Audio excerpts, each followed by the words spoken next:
So George, you have a big stack here that I asked you to bring. Kind of talk about your love or fascination with books and kind of where that passion came from. I would say somebody told me before that the best writers are the people that read the most.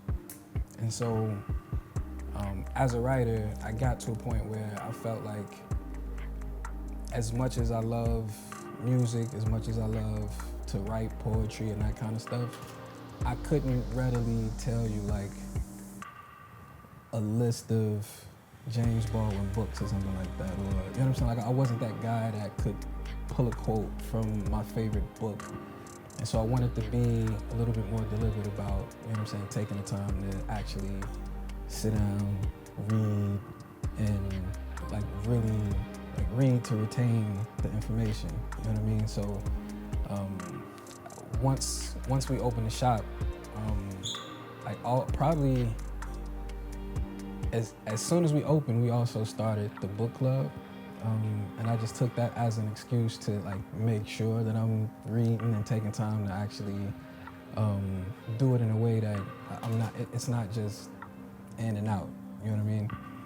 And so far, I think right now we're on our 7th book since we've opened, and it's been super cool. All of the books that we've kind of gone through have been music related in some capacity. And it's just been really cool to be able to like share that experience with the customers and people who want to like be a part of that journey as well. So how does that work, the book club? How do you get involved, or how do you find out about it? I'm not local, so. We try.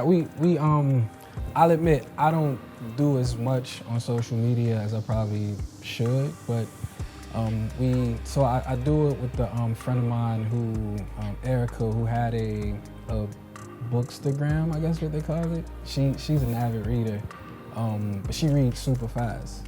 I read super slow, so we named it "Don't Rush, Just Read." So the whole purpose of it is to read at your own pace. We set up a date to kind of touch base, and wherever you are in the book is just where you are. And the beauty about all of them being music related is that like if you have any sort of knowledge of the artist or the genre of music, you can participate whether you read the book or not. So, we pick a book, we partner with South Roads Records. So whenever we do our in-persons, he brings vinyl. We use that to giveaways. We listen to vinyl, you know what I'm saying, that's related to the book topic. So like I said, the three of us kind of just throw some ideas out, land on a book, and then just promote it, pick a start date, and then just read until we like, all right, let's connect and talk about it. So I'm guessing that's the list, some of the books from the... That's some of the books from the list, and then some that I just kind of have read as well, like during the time that we've been doing the book club. I'm about to put you on the spot now. All right. So pick one and tell us about, what you liked about it, or why maybe we should read it ourselves. So I think this sounds pretty cool. So I can just pick the one at the top. This is Go Ahead in the Rain, and this is Hanif Abdurraqib. It's the book that he wrote, Letters to a Tribe Called Quest. So he's just a great writer in general. Very,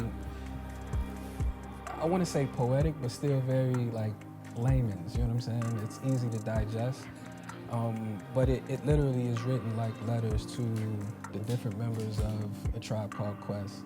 And he does it in a way that kind of takes you through the history of the group, the creation of some of the albums, the relationship between the members of the group. It's just a really well-written book, but a lot of times while reading it, I had to stop and just go listen to some of the songs he's referencing and listen to some of the samples and that kind of stuff. But it's a really good book whether you are super familiar with a tribe or not. And it definitely like makes you want to learn more about the catalog. And not just the tribe, but like that whole tree, the whole native tongues crew. So I definitely would recommend it.